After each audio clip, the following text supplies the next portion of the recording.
গত মাসে আমি একজন ভেঞ্চার ক্যাপিটালিস্টের সাথে কফি খাচ্ছিলাম।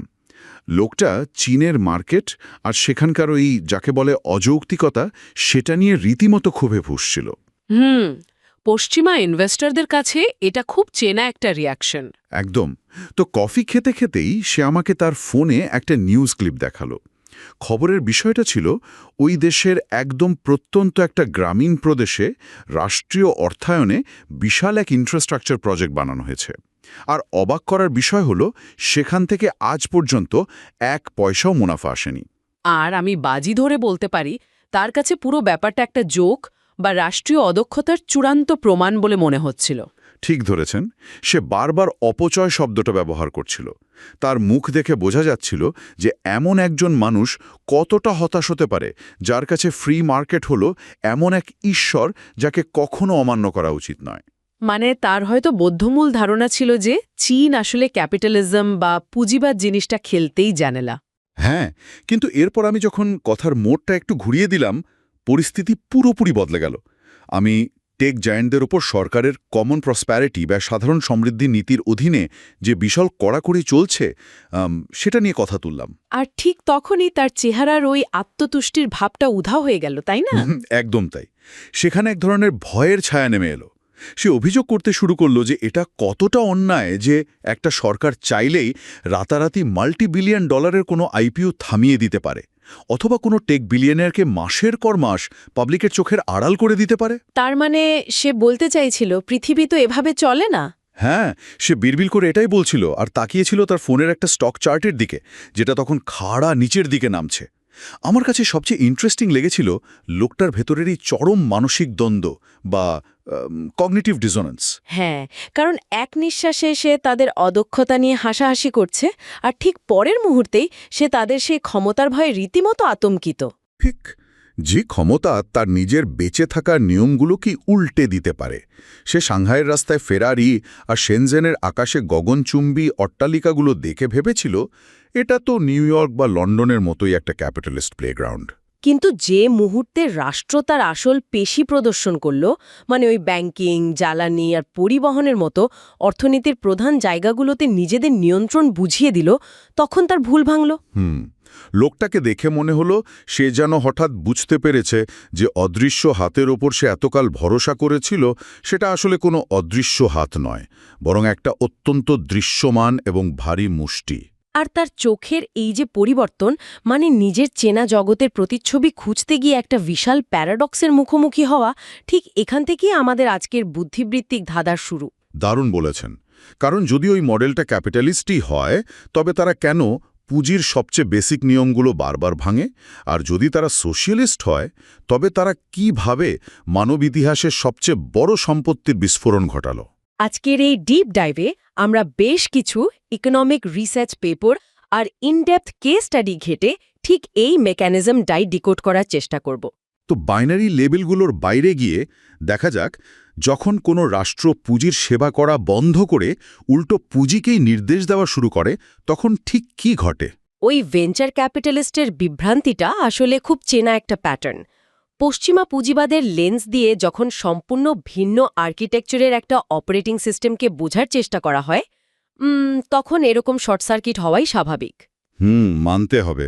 এই প্যারাডক্সটার একেবারে গভীরে যেতে হলে অর্থনীতির সেই জায়গাটাতে ফোকাস করতে হবে যাকে তারা বলে কমান্ডিং হাইটস বা নিয়ন্ত্রক শিখর। এই কনসেপ্টটা না বুঝলে ওই বিশাল লোকসানি প্রজেক্টগুলোকে নিছক অপচয় ছাড়া আর কিছুই মনে হবে না। এই কমান্ডিং হাইট শব্দটা শুনলে তো মনে হয় কোনো ওয়ার রুমের স্ট্র্যাটেজি বা মিলিটারি টার্ম। এটা আসলে কিভাবে কাজ করে? শব্দটা মিলিটারি ব্যাকগ্রাউন্ড থেকে এলেও এটা তাদের পুরো ইকোনমিক স্ট্রাকচারের একেবারে ফাউন্ডেশন। কমান্ডিং হাইটস বলতে মূলত অর্থনীতি সেই প্রধান ধমনীগুলোকে বোঝায় যেগুলো বেঁচে থাকলে তবেই অন্যান্য সব ব্যবসা বাণিজ্য চলতে পারে। মানে বেসিক ইনফ্রাস্ট্রাকচারের কথা বলছে। হ্যাঁ, যেমন ধরুন জাতীয় জ্বালানি গ্রিড, টেলিকমিউনিকেশন, রেল ও বন্দরের মতো ভারী লজিস্টিক্স এবং সবচেয়ে সেন্সিটিভ জায়গা ব্যাংকিং ব্যবস্থা। গত কয়েক দশক ধরে পশ্চিমা দুনিয়ার ট্রেন্ড হলো এই খাতগুলোকে প্রাইভেটাইজ বা বেসরকারীকরণ করা, যাতে বাজারে প্রতিযোগিতা বাড়ে হ্যাঁ, এবং শেয়ার হোল্ডাররা মুনাফা পায়, তাই তো? কিন্তু এই মডেলে জিনিসটা সম্পূর্ণ উল্টো। এই স্ট্র্যাটেজিক সেক্টরগুলোকে ইচ্ছাকৃতভাবে ফ্রি মার্কেটের প্রতিযোগিতার বাইরে রাখা হয়েছে। এগুলো চলে সাসাক নামক একটি মেগা স্ট্রাকচারের অধীনে। আচ্ছা, সাসাকের ব্যাপারটা কিন্তু অন্যান্য দেশের সাধারণ কোনো রেগুলেটরি বডি বা নিয়ন্ত্রক সংস্থার মতো নয় যে তারা শুধু কিছু রুল বুক বানিয়ে দিল আর মাঝে মাঝে জরিমানা করল। ঠিক। হ্যাঁ, কাগজে কলমে এই রাষ্ট্রায়ত্ত কোম্পানি বা এসওআইগুলোর বোর্ড অফ ডিরেক্টরস আছে। তারা হংকং বা নিউ ইয়র্কের স্টক এক্সচেঞ্জও লিস্টেড। কিন্তু দিন শেষে সাসাক সরাসরি এই বিশাল মেগা কর্পোরেশনগুলোর সিইও নিয়োগ দেয় এবং তাদের চাকরি খাওয়ারও চূড়ান্ত ক্ষমতা রাখে। আর ঠিক এই জায়গাতেই মেকানিজমটা আসল খেলা দেখায়। একজন সিইওর পারফরমেন্স তারা কিভাবে মাপে সেটা দেখলেই পার্থক্যটা পরিষ্কার হয়ে যায়। ওয়াল স্ট্রিটের সাথে তুলনা করলে নিশ্চয়ই আকাশ-পাতাল তফাত। তা তো বটেই। ওয়াল স্ট্রিটে একজন এনার্জি কোম্পানির সিইওর বোনাস নির্ভর করে সে ওই কোয়ার্টারের শেয়ার হোল্ডারদের কত % লভ্যাংশ দিল তার ওপর। কিন্তু সাসাকের অধীনে থাকা একজন নির্বাহীর মূল্যায়ন শুধু ব্যালেন্স শিটের প্রফিট দিয়ে হয় না। তলে কি দিয়ে হয়? তাকে মাপা হয় সে জাতীয় কৌশলগত লক্ষ্যের সাথে কতটা অ্যালাইন্ড। ধরুন, যখন কোনো গ্লোবাল ক্রাইসিসের কারণে আন্তর্জাতিক বাজারে জ্বালানির দাম আকাশ ছোঁয়া হয়ে যায়, তখন দেশীয় ম্যানুফ্যাকচারিং খাতকে বাঁচাতে এই রাষ্ট্রায়ত্ত কোম্পানিগুলো ইচ্ছে করে নিজেদের লোকসান মেনে নেয়। মানে তারা দেশের ভেতরে জ্বালানি দাম বাড়তে দেয় না। ঠিক। রাষ্ট্রের বৃহত্তর প্রয়োজনে নিজের কোম্পানির ব্যালেন্স শিটে রক্তক্ষরণ করানোই হতে পারে একজন সিইওর সফলতার মাপকাঠি। ও ওয়াও, মানে লস করাটাই এখানে সাকসেস। ব্যাপারটা যদি আমরা 2008 সালের বৈশ্বিক মন্দার কনটেক্সটে ফেলি তাহলে লজিকটা আরও ক্লিয়ার হয়। একদম পারফেক্ট উদাহরণ। ওই সময় পশ্চিমা ব্যাংকগুলো তো নিজেদের বাঁচাতে গিয়ে মার্কেট থেকে টাকা তুলে নিয়েছিল, কাউকে লোন দিচ্ছিল না, যার ফলে পুরো গ্লোবাল ইকোনমি একটা ডেথ স্পাইরালে ঢুকে যায়। কিন্তু এখানকার বিগ 4 রাষ্ট্রায়ত্ত ব্যাংকগুলো তো পুরো উল্টো পথে হেঁটেছিল। পশ্চিমা ব্যাংকগুলো তাদের নিজেদের কর্পোরেট ঝুঁকি কমানোর জন্য লোন দেওয়া বন্ধ করেছিল, যা একটা ইন্ডিভিজুয়াল কোম্পানির জন্য লজিক্যাল হলেও সামষ্টিক অর্থনীতির জন্য ছিল ধ্বংসাত্মক। কিন্তু এই মডেলে ওই বিগ 4 ব্যাংকগুলো তো অন্য নিয়মে চলে। হ্যাঁ, এগুলো পরিচালিত হয় সেন্ট্রাল ব্যাংকের একটা বিশেষ মেকানিজম দ্বারা, যাকে বলা হয় উইন্ডো গাইডেন্স। এটা কোনো লিখিত আইন নয়, বরং একটা সরাসরি নির্দেশ। 2008 সালে যখন দুনিয়া কাঁপছে, তখন রাষ্ট্রের নির্দেশে এই ব্যাংকগুলো আক্ষরিক অর্থে তাদের ভল্ট খুলে দেয়। তারা মার্কেটে অভাবনীয় পরিমাণ লিকুইডিটি বা তারল্য পাম্প করে, তাই না? ঠিক তাই। এর ফলে কারখানাগুলোর চাকা ঘোরা বন্ধ হয়নি, মানুষের চাকরি যায়নি। বৈশ্বিক রপ্তানি কমার যে বিশাল ধাক্কা, সেটা তারা সামাল দিয়েছিল দেশের ভেতরে ম্যাসিভ সব ইনফ্রাস্ট্রাকচার প্রজেক্ট শুরু করার মাধ্যমে। এই যে $1 ট্রিলিয়ন ইনজেকশন, এর রিটার্ন তারা কোনো সুদের হার দিয়ে মাপেনি, মাপা হয়েছিল একটা গোটা সমাজকে মহামন্দা থেকে বাঁচিয়ে রাখার মাধ্যমে। এই সামষ্টিক মুনাফা বা সোশ্যাল প্রফিটের কথা যেটা বলছেন, এটাকে শুধু থিওরি হিসেবে না দেখে একদম গ্রাউন্ড রিয়ালিটিতে গিয়ে কল্পনা করলে ব্যাপারটা আরও স্পষ্ট হয়। আমাদের সোর্সগুলোর মধ্যে একটা দারুণ কেস স্টাডি ছিল গুইজু প্রদেশের হাইস্পিড রেলওয়ে নিয়ে। জায়গাটা মারাত্মক রুক্ষ, চারপাশে শুধু তীক্ষ্ণ চুনাপাথরের পাহাড় আর গভীর খাদ। হ্যাঁ, আর সেখানে বানানো হয়েছে একটা অত্যাধুনিক হাইস্পিড রেলওয়ে স্টেশন, বিশাল চকচকে শীতাতাপ নিয়ন্ত্রিত লবি। সোর্সে একটা বর্ণনা ছিল, সেখানে বসে আছেন বৃদ্ধ মা। সারা জীবন কায়িক পরিশ্রম করে আসা এই লোকটার ফুসফুস থেকে বেরিয়ে আসা কাশির শব্দ ওই মার্বেলের লবিতে প্রতিধ্বনিত হচ্ছে। একসময় তার মেয়ের কাছে সাংঘাই পৌঁছতে 40 ঘণ্টার হাড় কাঁপানো বাস যাত্রা আর ডিজেলের ধোঁয়া সহ্য করতে হতো। কিন্তু আজ সরকারের বিশাল ভর্তুকি দেওয়ার টিকিটে সে মাত্র 6 ঘণ্টায় বুলেট ট্রেনে চেপে গন্তব্যে পৌঁছাবে। খাতা কলমে এই প্রজেক্ট একটা ফিনান্সিয়াল ডিজাস্টার, কারণ ওই দুর্গম পাহাড়ে টানেল আর ব্রিজ বানানোর খরচ কখনো শুধু সস্তা টিকিট বিক্রি করে তোলা সম্ভব নয়। ওয়াল স্ট্রিটের চোটে ওই রেল লাইনটা একটা ডেড ইনভেস্টমেন্ট, কারণ এর ঋণের বোঝা আর মেইনটেনেন্স কস্ট টিকিটের টাকায় উঠছে না। কিন্তু কমান্ডিং হাইটসের লজিকে টিকিটের টাকাটা কোনো ফ্যাক্টরি নয়। তাহলে আসল লক্ষ্যটা কি? তাদের লক্ষ্য হল ওই দুর্গম অঞ্চল থেকে পণ্য যাতে সহজে পোর্টে পৌঁছাতে পারে, লাখো মানুষ যাতে কাজের সন্ধানে বা উন্নত চিকিৎসার জন্য সহজে মুভ করতে পারে। রাষ্ট্র একদম বেসমেন্টে বা ভিত্তিস্তরে এই বিশাল আর্থিক ক্ষতিটা ক্রমাগত স্পঞ্জের মতো শুষে নেয়, যাতে এর ওপর দাঁড়িয়ে থাকা পুরো সমাজ এবং প্রাইভেট ইকোনমি অনেক কম খরচে অনেক মসৃণভাবে অপারেট করতে পারে। একদম ঠিক। আচ্ছা, তার মানে ব্যাপারটা কি এরকম? ধরুন আমাদের পাড়ার একটা পাবলিক পার্ক, কেউ তো আর পার্কের গেটে দাঁড়িয়ে বলে না যে ভাই এই পার্কটা তো চরম লসে চলছে, এটা থেকে কোনো প্রফিট আসছে না। দারুণ একটা উদাহরণ। কারণ সবাই জানে পার্কের প্রফিট হলো মানুষের স্বাস্থ্য, একটু খোলা হাওয়া আর মানসিক প্রশান্তি। রাষ্ট্র এই ভারী ইনফ্রাস্ট্রাকচারগুলোকে ঠিক একটা মেগা স্কেলের পাবলিক পার্কের মতোই ট্রিট করে। একদম তাই। কিন্তু এখানে আমার একটা বড় খটকা লাগছে। পার্ক মেনটেন করতে তো টাকা লাগে। রাষ্ট্র এভাবে বেসমেন্টে বসে দিনের পর দিন $1 ট্রিলিয়ন ক্ষতি শুষে নিলে তো ইকোনমি কোল্যাপস করার কথা। সরকার হয়তো টাকা ছাপাতে পারে, কিন্তু ভ্যালু বা সম্পদ তো আর শূন্য থেকে তৈরি হয় না। এই যে এত ভর্তুকি, এত লোকসান, এই বিশাল গর্তটা ভরাট করার আসল ফিউয়েল বা জ্বালানিটা আসছে কোথা থেকে? এই প্রশ্নটাই সরাসরি অর্থনীতির দ্বিতীয় ইঞ্জিনের দিকে নিয়ে যায়, আর সেই ইঞ্জিনটা হলো তাদের অতি সক্রিয় বেসরকারি খাত। এই পুরো সোশ্যাল প্রফিট মডেলের ভারসাম্য টিকিয়ে রাখে প্রাইভেট সেক্টরে তৈরি করা সম্পদ। আচ্ছা, তার মানে প্রাইভেট সেক্টরই আসল ক্যাশ কাউ। হ্যাঁ, একটা খুব পপুলার মেট্রিক আছে যাকে বলা হয় 60-70-80-90 রুল। এটা শুনলেই মেকানিজমটা ক্লিয়ার হবে। রুলটা ঠিক কি? প্রাইভেট সেক্টর তাদের জাতীয় জিডিপির 60% কন্ট্রিবিউট করে, টেকনোলজিক্যাল ইনোভেশন বা উদ্ভাবনের 70% করে, শহরের কর্মসংস্থানের 80% তাদের হাতে, আর নতুন কর্মসংস্থানের প্রায় 90%ই আসে এই প্রাইভেট কোম্পানিগুলো থেকে। তার মানে ক্যাপিটালিজম বা পুঁজিবাদের যে সম্পদ তৈরি করার অবিশ্বাস্য ক্ষমতা, সেটাকে তারা মোটেও অস্বীকার করছে না। মোটেও না, বরং ওই প্রাইভেট সেক্টরের তৈরি করা সম্পদটাকেই তারা চুল্লির জ্বালানি হিসাবে ব্যবহার করে পুরো সোশ্যাল ইনফ্রাস্ট্রাকচারের ইঞ্জিনটা চালাচ্ছে। দাঁড়ান, এখানে একটা বিরাট কগনিটিভ ল্যাপস হচ্ছে। যদি প্রাইভেট সেক্টরই দেশের 90% চাকরি দেয় আর ইনোভেশনের ইঞ্জিন হয়, তাহলে তো পশ্চিমা দেশের মতো তাদেরই আসল পাওয়ার হোল্ড করার কথা। লজিক্যালি তো তাই মনে হয়। মানে কর্পোরেশনগুলো লবিং করবে, নিজেদের সুবিধা মতো আইন পাশ করাবে, পলিটিশিয়ানদের ফান্ডিং করবে। কিন্তু আমরা তো এখানে সেটা দেখছি না। এখানে ফান্ডামেন্টাল পার্থক্যটা, যাকে বলা যায় ক্যাপিটাল সভরেনিটি বা পুঁজির সার্বভৌমত্ব। পশ্চিমা দুনিয়ায় পুঁজির একটা সার্বভৌম ক্ষমতা আছে। রাইট। কেউ যদি $multi-billion মালিক হয়, সে পরোক্ষভাবে রাষ্ট্রের পলিসি ম্যানিপুলেট করতে পারে। কিন্তু এই মডেলে পুঁজির নিজস্ব কোনো সার্বভৌমত্ব নেই। রাষ্ট্র পুঁজিকে ব্যবহার করে, কিন্তু পুঁজি কখনো রাষ্ট্রকে ডিকটেট করতে পারে না। এর একটা ক্লাসিক এক্সাম্পল হল হাংজৌ শহরের একজন টেক ফাউন্ডার, যাকে আমরা ছদ্মনামে লিন ডাকতে পারি। সোর্সগুলোতে এই লিনের কেস স্টাডিটা একদম চোখের সামনে ভাসছিল। লিনের গল্পটা বেশ ড্রামাটিক। লিনের অফিসটা একদম সিলিকন ভ্যালির মতো। গ্লাস ফ্রন্টেড বোর্ডরুম, ভেতরে নিয়ন আলো, লেট নাইট পিৎজা আর কোডিং সেশন। সে 1 দশক ধরে তিল তিল করে নিজের একটা ডিজিটাল এম্পায়ার বানিয়েছে। $1 বিলিয়ন আইপিওর স্বপ্ন তার চোখে। কিন্তু হঠাৎ কমন প্রসপারিটি নীতির ধাক্কায় তার জগৎটা উল্টে গেল। হ্যাঁ, নিয়ন্ত্রকদের সাথে তার একটা মিটিং হয়। আর মিটিং মানে কোনো নেগোসিয়েশন নয়, জাস্ট একটা ডিরেক্টিভ বা নির্দেশ। কিভাবে? কারণ সরকারের হাতে তার কোম্পানির মাত্র 1% শেয়ার ছিল, যাকে বলা হয় গোল্ডেন শেয়ার।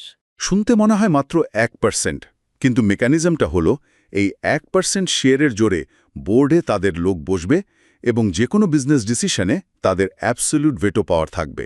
আর লিন সেদিন একা রাতে তার জলজলে লোগোর দিকে তাকিয়ে রিয়েলাইজ করে যে তার এই যে $1 বিলিয়ন সাম্রাজ্য, এটা আসলে তার নিজের নয়, এটা রাষ্ট্রের কাছ থেকে লিজ নেয়া। তাকে নির্দেশ দেওয়া হয় একচিটিয়া ব্যবসা বা মনোপলি থেকে সরে এসে গ্রামীণ শিক্ষা আর দারিদ্র্য বিমোচনে ইনভেস্ট করতে। লিনের এই রিয়েলাইজেশনটাই আসলে সিস্টেমের মূল মেসেজ। যখন অ্যালগোরিদম আর ডেটা ব্যবহার করে কিছু কর্পোরেশন মার্কেটে মনোপলি তৈরি করে এবং বিশাল সম্পদ মুষ্টিমেয় কিছু মানুষের হাতে আটকে যায়, তখন রাষ্ট্র সেখানে সরাসরি হাতুড়ি চালায়। এই যে টেক কোম্পানিগুলোকে দারিদ্র্য বিমোচনে $1 বিলিয়ন ডোনেট করতে বাধ্য করা, এটাকে কিন্তু রাষ্ট্র কোনো সিএসআর বা দাতব্য কাজ হিসেবে দেখে না। একদম না। তারা এটাকে দেখে জাতীয় নিরাপত্তার খাতিরে একটা ইন্স্যুরেন্স পলিসি হিসাবে। কারণ সমাজে অর্থনৈতিক বৈষম্য চরম পর্যায়ে গেলে যে ক্ষোভ তৈরি হয়, সেটা রাষ্ট্রের স্থিতিশীলতার জন্য সবচেয়ে বড় থ্রেট। কিন্তু এটাকে যদি আমি একটা স্যান্ডবক্স বা বালুর দুর্গ বানানোর খেলার সাথে তুলনা করি, তাহলে একটা প্রশ্ন অবধারিতভাবে চলে আসে। কি প্রশ্ন? যদি জানা থাকে যে স্যান্ডবক্সের মালিক যে কোনো সময় একটা বুলডোজার চালিয়ে আমার সাধের বালুর দুর্গ ভেঙে মাটির সাথে মিশিয়ে দিতে পারে, তাহলে কেউ কেন এত রক্তপানি করে দুর্গ বানাবে? লিনের মতো ব্রিলিয়েন্ট অন্টারপ্রেনিয়ররা কেন বিলিয়ন ডলারের কোম্পানি বানানোর ড্রাইভটা পাবে যদি তারা জানে যে কন্ট্রোলটা আলটিমেটলি তাদের হাতে নেই? কারণ বুলডোজারের ভয় থাকা সত্ত্বেও এটা এই গ্রহের সবচেয়ে বড় এবং সবচেয়ে লাভজনক স্যান্ডবক্স। রাষ্ট্র এই অন্টারপ্রেনিয়রদের জন্য world class infrastructure, highly skilled workforce আর সস্তা সাপ্লাই চেইন রেডি করে রেখেছে।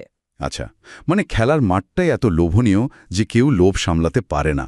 ঠিক, এখানে স্কেল করার যে সুযোগ সেটা পৃথিবীতে আর কোথাও নেই।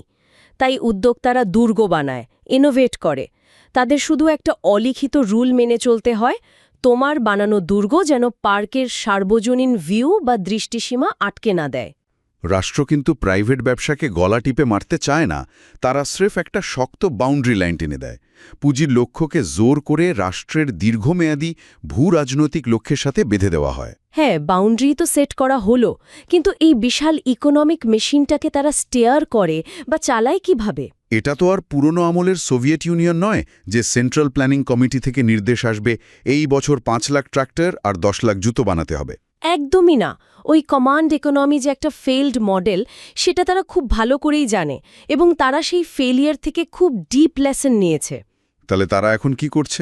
এখন তারা মেশিনটাকে স্টিয়ার করে অত্যন্ত সফিস্টিকেটেড পঞ্চবার্ষিকী পরিকল্পনার মাধ্যমে। তবে এগুলো এখন আর কোনো প্রোডাকশন কোটা নয়, এগুলো হলো একটা গ্র্যান্ড স্ট্র্যাটেজিক ব্লুপ্রিন্ট। মানে রাষ্ট্র শুধু ডিরেকশন সেট করে দেয় এবং নির্দিষ্ট কিছু ইন্ডাস্ট্রির দিকে সস্তা মূলধনের বন্যা বইয়ে দেয়। এর সবচেয়ে ব্রিলিয়েন্ট এক্সাম্পল হলো তাদের ইলেকট্রিক ভেহিকল বা ইভি রেভলিউশন। হ্যাঁ, ইভির পেছনের মেকানিজমটা সত্যি মাথা নষ্ট করা। সোর্সে পড়া একটা ফ্যাক্টরি সিনারিও যদি বলি, একটা থার্ড টায়ার শহরের বিশাল ব্যাটারি মেগা ফ্যাক্টরি, সেখানে কাজ করে ইঞ্জিনিয়ার সান। চারদিকে রোবটিক্সের হুসাহাস শব্দ, বাতাসে লিথিয়াম আর রাসায়নিকের তীব্র ধাতব গন্ধ। আর মজার ব্যাপার হলো, মাত্র কয়েক বছর আগেও এই জায়গাটা ছিল ধু ধু মাটির মাঠ। ঠিক, কিন্তু রাষ্ট্রের সিগন্যাল পাওয়ার পর সস্তা লোন আর ভর্তুকির বন্যায় রাতারাতি সেখানে ফ্যাক্টরি গজিয়ে উঠেছে। সান আর তার টিম নির্ঘুম রাত পার করছে শুধু সরকারের বেঁধে দেয়া ব্যাটারির এনার্জি ডেন্সিটি বা ঘনত্বের টার্গেট মিট করার জন্য। কারণ পলিসি চেঞ্জ হলে কয়েক সপ্তাহের মধ্যে $মিলিয়ন ইকুইপমেন্ট বাতিল করে নতুন করে সাজাতে হয়। সানের চোখে মুখে চরম ক্লান্তি, কিন্তু ভেতরে একটা অদ্ভুত গর্ব। সে শুধু ব্যাটারি বানাচ্ছে না, সে গ্লোবাল টেকনোলজি ওয়ারে তার দেশের একজন ফ্রন্টলাইন সোলজার। কিন্তু প্রশ্ন হলো, এত মরিয়া হয়ে এই ইভিতেই কেন ফোকাস করলো তারা? কারণ প্রথাগত গাড়ির ইঞ্জিন বা আইসিই বানাতে গিয়ে তারা জাপানি আর পশ্চিমা কোম্পানিগুলোর কাছে গোহারা হেরেছিল। ইন্টারনাল কম্বাশন ইঞ্জিনের টেকনোলজি আর পেটেন্টগুলো শত বছর ধরে ওয়েস্টার্ন আর জাপানিজদের হাতে লক করা ছিল। তারা বুঝে পেরেছিল অন্যের বানানো মাঠে তাদের রুলস মেনে খেললে জীবনেও জেতা যাবে না। তাই তারা ঠিক করল পুরো খেলার মাঠটাই তারা বদলে দেবে। তারা এমন একটা টেকনোলজি বেছে নিল যেখানে গ্লোবাল রেসটা একদম জিরো থেকে শুরু হচ্ছে, ইলেকট্রিক ভেহিকল। তারা শুধু গোল সেট করে বসে থাকেনি। 2008 থেকে 2023 সালের মধ্যে এই ইভি সেক্টরে প্রায় $230 বিলিয়ন ডিরেক্ট সাবসিডি বা ভর্তুকি পাম্প করেছে। এখানে ওই রেস ট্র্যাকের অ্যানালজিটা একদম পারফেক্ট মনে হচ্ছে। রাষ্ট্র এখানে কোনো গাড়ির স্টিয়ারিং হুইল ধরে বসে নেই। রাষ্ট্র যেটা করেছে, তারা একটা ওয়ার্ল্ড ক্লাস রেসট্র্যাক বানিয়েছে, ব্যাটারি কোম্পানিগুলোকে সাবসিডি দিয়েছে, পশ্চিমা দামি ব্যাটারির বদলে সস্তা এবং নিরাপদ এলএফপি প্রযুক্তিতে ফোকাস করেছে। আর সারা দেশে লাখো চার্জিং স্টেশন বসিয়ে দিয়েছে। এরপর তারা শত শত প্রাইভেট কোম্পানিকে ওই রেস ট্র্যাকে নামিয়ে দিয়ে বলেছে, নাও এবার মৃত্যু পর্যন্ত রেস করো। যে টিকবে সে গ্লোবাল চ্যাম্পিয়ন হবে।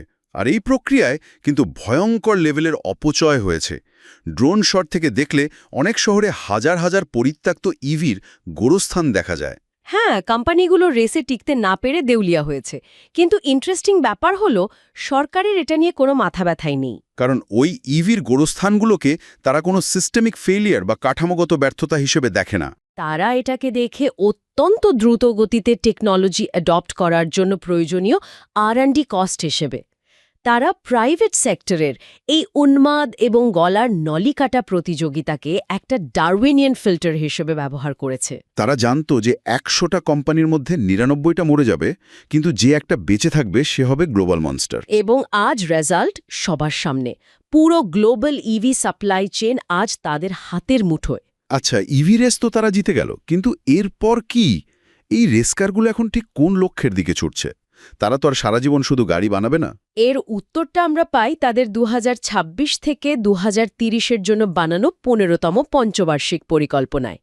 এই প্ল্যানটা কিন্তু আগেরগুলোর চেয়ে একদম আলাদা। এবারের ফোকাসটা সম্পূর্ণ ডিফারেন্ট। হ্যাঁ, আগের দশকগুলোতে তাদের মূল লক্ষ্য ছিল শুধু স্কেল। যত পারো হাইওয়ে বানাও, যত পারো কনক্রিট ঢালো, ডাবল ডিজিট জিডিপি গ্রোথ আনো। কিন্তু 15তম পঞ্চবার্ষিক পরিকল্পনায় তারা একটা নতুন টার্ম নিয়ে এসেছে, নিউ কোয়ালিটি প্রোডাক্টিভ ফোর্সেস বা এনকিউপিএফ। এর মানে হলো সস্তা প্লাস্টিকের খেলনা বা টি শার্ট বানানোর দিন শেষ। এখন তাদের পুরো ফোকাস এবং $ট্রিলিয়ন ইনভেস্টমেন্ট যাচ্ছে artificial intelligence, quantum computing, biotech, semiconductor এবং নিউক্লিয়ার ফিউশনের দিকে। তারা এখন শুধু গ্লোবাল ফ্যাক্টরি হয়ে থাকতে চায় না, তারা ভবিষ্যতের টেকনোলজির আর্কিটেক্ট হতে চায়। কিন্তু সোর্সগুলো গভীরভাবে অ্যানালাইজ করলে একটা জিনিস খুব স্ট্রাইক করে। এই 15তম প্ল্যানটা পড়লে মনে হয় না যে এটা কোনো বিজয়ী পরাশক্তির সেলিব্রেশন, বরং এটাকে মনে হয় কোনো আসন্ন ভয়াবহ আঘাত মোকাবিলার জন্য একটা সার্ভাইভাল ম্যানুয়াল। দারুণ একটা পয়েন্ট ধরেছেন। পুরো ইকোনমিক সিস্টেমটাকে একটা বিশাল জীবের বা বায়োলজিক্যাল অর্গানিজমের সাথে তুলনা করলে ব্যাপারটা মেক সেন্স করে। একসময় এই জীবটার একটাই কাজ ছিল, প্রচুর খাওয়া এবং বিশাল পেশি তৈরি করা, মানে শুধু ইকোনমিক গ্রোথ। আর এখন সে বুঝতে পারছে যে শুধু বডি বিল্ডার হলেই হবে না, টিকে থাকার জন্য তার একটা অত্যন্ত জটিল ইমিউন সিস্টেম বা রোগ প্রতিরোধ ব্যবস্থা দরকার। আপনার এই ইমিউন সিস্টেমের মেটাফোরটা একদম অ্যাকুরেট। গ্লোবাল ট্রেড ওয়ার এবং বিশেষ করে মাইক্রোচিপের উপর পশ্চিমা স্যাংশন বা নিষেধাজ্ঞাগুলো তাদের জন্য একটা বিশাল ওয়েক আপ কল ছিল। তারা হাড়ে হাড়ে টের পেয়েছে যে সাপ্লাই চেনের একটা ছোট্ট নার্ভ কাট করে দিলেই পুরো বিশাল বডিটা প্যারালাইজড হয়ে যেতে পারে। তাই এই ইমিউন সিস্টেমের কাজ হলো যে কোনো এক্সটার্নাল ভাইরাস, যেমন টেকনোলজিক্যাল ব্লকেড, এবং ইন্টারনাল ইনফেকশন, যেমন রিয়েল এস্টেট খাতের পতন, দ্রুত ডিটেক্ট করে সেটাকে নিউট্রালাইজ করা। এবং ঠিক এই কারণেই তারা শুধু হাইটেক চিপস নয়, একেবারে বেসিক লেভেলে কৃষির দিকেও নজর দিচ্ছে। 2030 সালের মধ্যে 725 মিলিয়ন টন শস্য উৎপাদনের টার্গেট এবং 120 মিলিয়ন হেক্টর কৃষি জমিকে রিয়েল এস্টেট ডেভেলপারদের হাত থেকে বাঁচানোর জন্য কঠোর আইন করা হয়েছে। পাশাপাশি তারা নবায়নযোগ্য জ্বালানি, বিশেষ করে সোলো প্যানেল আর বায়ুকলের যে অবিশ্বাস্য প্রসার ঘটাচ্ছে, এর মূলে কিন্তু শুধু ক্লাইমেট চেঞ্জ বা পরিবেশ রক্ষার দরদ নেই। এর কোর রিজন হল ন্যাশনাল সিকিউরিটি। কারণ যুদ্ধে সমুদ্রপথ অবরোধ করে তেলের জাহাজ হয়তো আটকে দেওয়া যায়, কিন্তু দেশের মাটিতে পড়া সূর্যের আলো তো কেউ আটকে রাখতে পারবে না। আর এই ইমিউন সিস্টেমটাকে সচল রাখার জন্য যে ব্রেন পাওয়ার দরকার, তার জন্য তারা সারা বিশ্ব থেকে ট্যালেন্ট হান্ট করছে, ইমিগ্রেশন পলিসি চেঞ্জ করছে। পুরো জিনিসটাকে যদি একটু জুম আউট করে দেখা যায়, তাহলে বোঝা যাবে বিংশ শতাব্দীর সেই পুরনো ক্যাপিটালিজম ভার্সেস সোশ্যালিজমের বাইনারি লেন্স দিয়ে এই মডেলকে মাপাটা চরম বোকামি। এটা কোনোভাবেই ভেঙে পড়া সোভিয়েত সেন্ট্রাল প্ল্যানিং নয়, আবার এটা পশ্চিমা স্টাইলের ফ্রি মার্কেট ডেমোক্রেসির দিকেও যাচ্ছে না। এটি সম্পূর্ণ নিজস্ব লজিকে চলা একটা হাইব্রিড এবং অত্যন্ত রেজিলিয়েন্ট মডেল হিসেবে পরিপক্কতা পেয়েছে। একদম তাই। দিন শেষে পুরো ব্যাপারটাকে এভাবে সামারাইজ করা যায়, এটি এমন একটা অদ্ভুত মেকানিজম যেখানে চরম প্রতিযোগিতামূলক একটা পুঁজিবাদী স্পোর্টস কারের ইঞ্জিনকে একটা ভারী রাষ্ট্রনিয়ন্ত্রিত সাজোয়াজানের চ্যাসিসের মধ্যে ফিট করা হয়েছে। ইঞ্জিনটা এখনও প্রচণ্ড শক্তিতে ফিউয়েল পোড়াচ্ছে, অবিশ্বাস্য স্পিড আর গ্রোথ জেনারেট করছে। কিন্তু এর স্টিয়ারিং হুইলটা কখনোই ওই স্পোর্টস কারের ড্রাইভারের হাতে নেই। সেটা স্থায়ীভাবে একটা সুনির্দিষ্ট দীর্ঘমেয়াদী রাষ্ট্রীয় জিপিএস সিস্টেমে লক করা আছে। লিনের মতো টেক বিলিয়নিয়ার, সানের মতো নির্ঘুম ইঞ্জিনিয়ার, কিংবা বুলেট স্টেশনে বসে থাকা বৃদ্ধ মা, এই বিশাল গাড়ির ভেতরের যাত্রীরা গতির তীব্রতা, ঝাঁকুনি আর ক্লান্তি খুব গভীরভাবে ফিল করতে পারেন। কিন্তু তারা জানেন যে তাদের ভবিষ্যৎ কোনো কাল্পনিক অদৃশ্য হাতের দয়ার ওপর ছেড়ে দেওয়া হয়নি। বরং ক্যাপিটাল বা পুঁজি এখানে কোনো প্রভু নয়, সে স্রেফ একটা টুল, একটা হাতিয়ার। আর এই পুরো জার্নি শেষে বাকি বিশ্বের জন্য একটা অত্যন্ত রূঢ় বাস্তবতা অপেক্ষা করছে। ফ্রি মার্কেটের সাধারণ স্পোর্টস কারগুলো নিয়ে এই হাইব্রিড দানব গাড়ির সাথে গ্লোবাল হাইওয়েতে পাল্লা দিতে হলে হয়তো একদিন তাদের নিজেদের তৈরি করা পুঁজিবাদের পুরনো নিয়মগুলোই চিরতরে ভেঙে ফেলতে হবে।